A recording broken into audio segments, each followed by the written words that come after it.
নমস্কার, কেমন আছেন আপনারা সবাই? দেবযানীস ফুড অ্যান্ড বেভারেজেসে আপনাদের স্বাগত জানাই। আজকে আমি নিয়ে এসেছি আপনাদের জন্য একটা ইমিউনিটি বুস্টার লাড্ডুর রেসিপি। এই বর্ষাকালে আমাদের কিন্তু ইমিউনিটি ভীষণ প্রবলেম দেখা দেয়। হাত পা ভীষণ যন্ত্রণা হয়, চুল পড়ে, সর্দি কাশি তো লেগেই রয়েছে। এই লাড্ডুটা কিন্তু আমাদের সেই সমস্ত দিক থেকেই অনেক উপকার করতে পারে। ইভেন ইভেন যারা ওয়েট লস জার্নিতে রয়েছে তাদেরও কিন্তু এই লাড্ডুটা বিফোর অ্যান্ড আফটার ওয়ার্কআউটে তারা কিন্তু খেতে পারে। তাহলে চলুন দেখে নিই রেসিপিটা।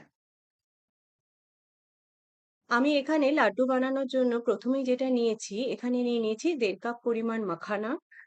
আর এখানে নিয়েছি আমি ১ কাপ পরিমাণ ছাতু, যেটা নরমাল প্যাকেটের ছাতু আমাদের আসে সেই ছাতুই নিয়েছি। এছাড়া নিয়েছি কাজু, almond, pumpkin seeds, sunflower seeds, melon seeds, সাদা তিল, ডেসিকেটেড কোকোনাট আর নিয়েছি ১/২ কাপ পরিমাণ ঘি।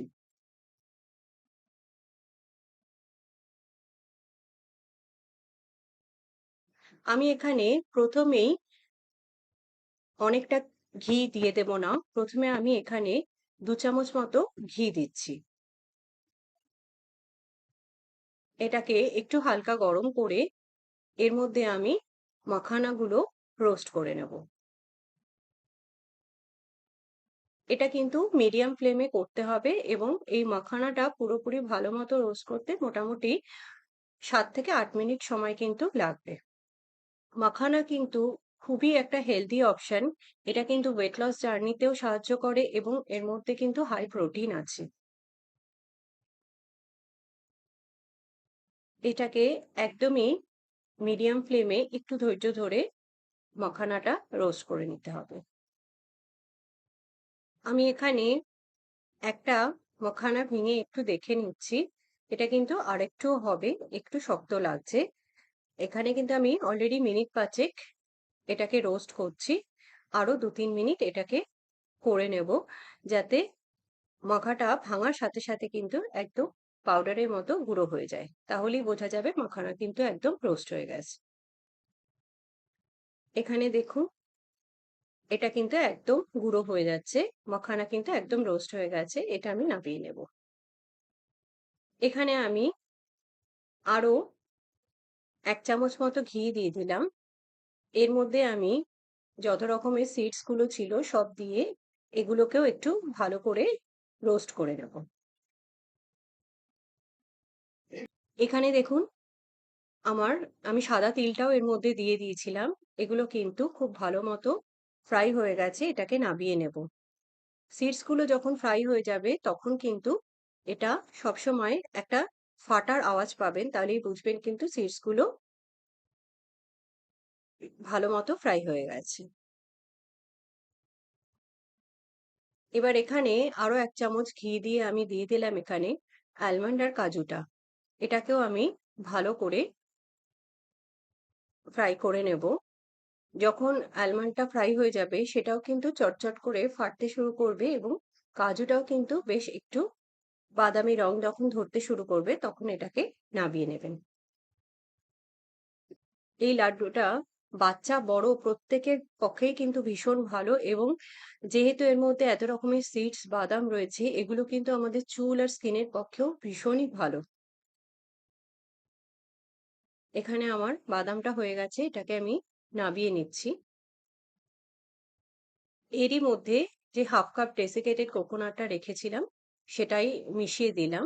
এখানে সামান্য একটু ঘি ছিল, তারই মধ্যে হালকা করে এটা একটু ফ্রাই করে নেব। তবে এটা খুব বেশিক্ষণ ফ্রাই করব না। একটুখানি ফ্রাই করার পরই এটা দিয়ে একটা খুব সুন্দর গন্ধ বেরোবে।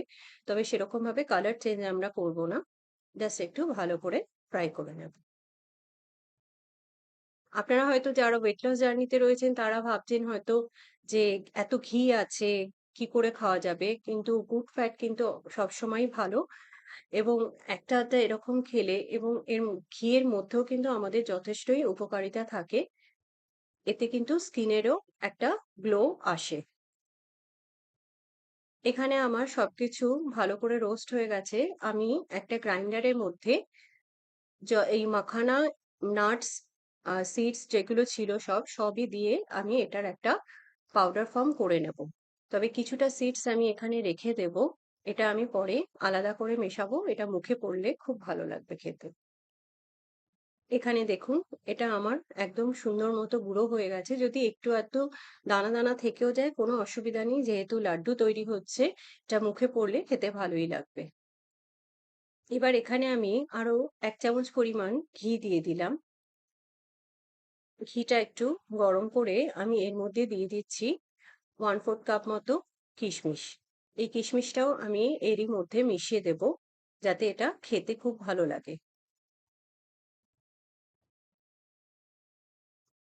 তবে এটা খুব বেশি ফ্রাই করব না, জাস্ট একটু হালকা করে ঘিয়ের মধ্যে ফ্রাই করে নেব এটা, তাহলে খেতে ভীষণই ভালো লাগবে। এটাকে তুলে নেব।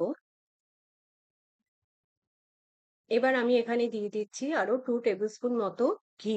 আমি কিন্তু আর আলাদা করে ঘি নিইনি। যতটা ঘি নিয়েছিলাম তারই মধ্যে কিন্তু আমি এখানে একটু, একটু করে দিয়ে পুরোটা করছি প্রসেস। এবার আমি এখানে এই ঘিয়ের মধ্যে ছাতুটা দিয়ে দিলাম। ছাতুটা ঘিয়ের সাথে ভালো করে মিশিয়ে এটাকে নাড়িয়ে চাড়িয়ে ফ্রাই করতে হবে। এখানে আমি আরো ১ টেবিল স্পুন মতো ঘি দিয়ে দিলাম।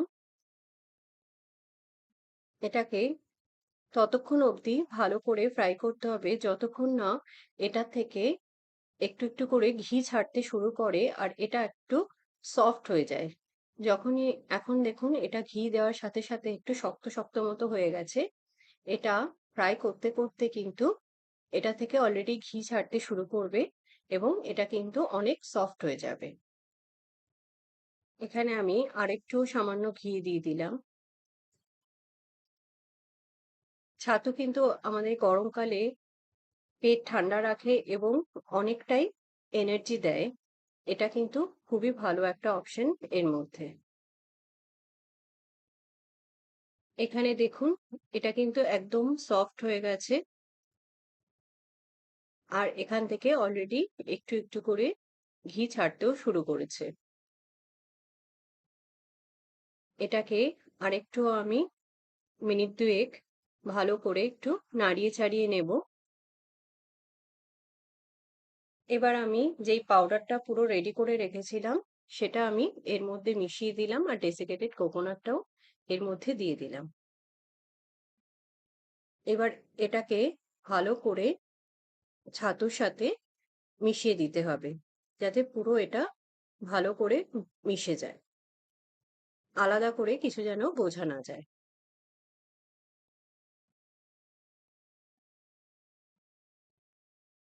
এটাকে আর আলাদা করে ফ্রাই করার কোনো দরকার নেই। এই কাজটা আপনারা নামিয়েও করতে পারেন।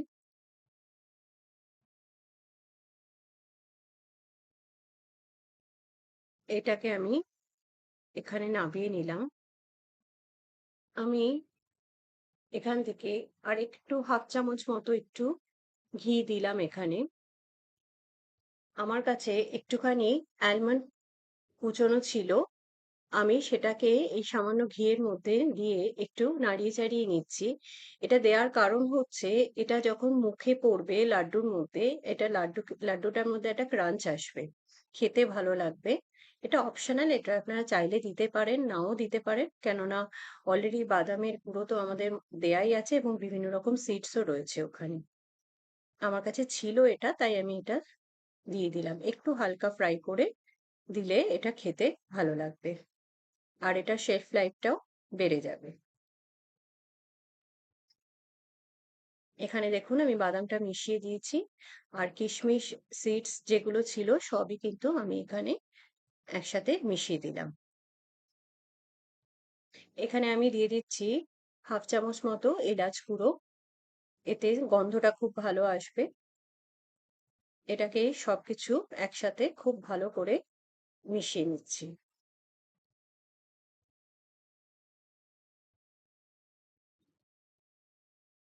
এবার কড়াইতে আমি আরো 1 চামচ মতো ঘি দিয়ে দিচ্ছি। এখানে আমি দিয়ে দিচ্ছি ১ কাপ পরিমাণ জ্যাগেরি পাউডার। জ্যাগেরি পাউডার আমি এখানে নিয়েছি। আপনারা চাইলে এখানে চিনিও দিতে পারেন কিংবা আ এমনি গুঁড়ো দিতে পারেন। এখানে আমি 1/4 কাপ মতো জল দিয়েছি। খুব বেশি জলের প্রয়োজন নেই, যাতে গুড়টা একটু মেল্ট হয়ে যায় ততটুকুনি জল দিলেই হবে। এবং খুব বেশিক্ষণও গুড়টাকে আমরা ফোটাবো না। জাস্ট গুড়টা ভালো করে মেল্ট হয়ে গিয়ে একটু বাবলস বাবলস মতো আসতে যখন শুরু করবে তখনই কিন্তু আমরা এটাকে নামিয়ে নেব। এখানে দেখুন অলরেডি বাবলস আসতে শুরু করে দিয়েছে। গুড়টাও ভালো করে মেল্ট হয়ে গেছে। এবার জাস্ট একটু নাড়িয়ে ছাড়িয়ে এটাকে আমরা নামিয়ে দেব। এই যে পাউডারটা এখানে ছিল পুরো গুড়টা তার মধ্যেই আমি ঢেলে দেব।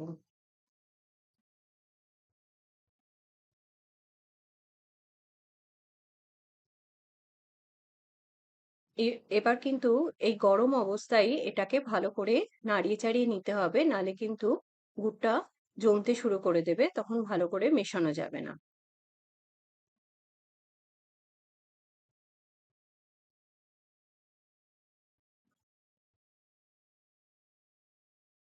এখানে দেখুন এটা খুব ভালো করে মিক্স করে নিচ্ছি। এটা অলরেডি ঠান্ডা হয়ে গেছে। আমি হাত দিয়েই এটাকে খুব ভালো করে মিশিয়ে নিচ্ছি। আর যতটুকুনি আমার ঘি বেঁচেছিল 1 চামচ মতো, সেটাও কিন্তু আমি এটার মধ্যেই মিশিয়ে দিলাম। ঘি না দিলে কিন্তু এই লাড্ডুটার স্মেলটা ভালো আসবে না, খেতে ভালো লাগবে না।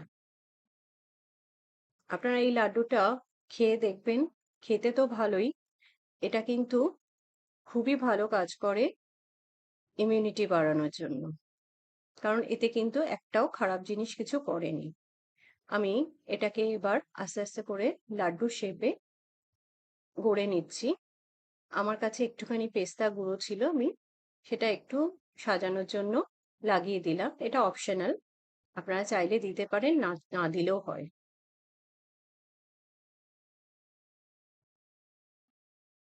একইভাবে আমি এই সবকটাই লাড্ডু এভাবে গড়ে নেব।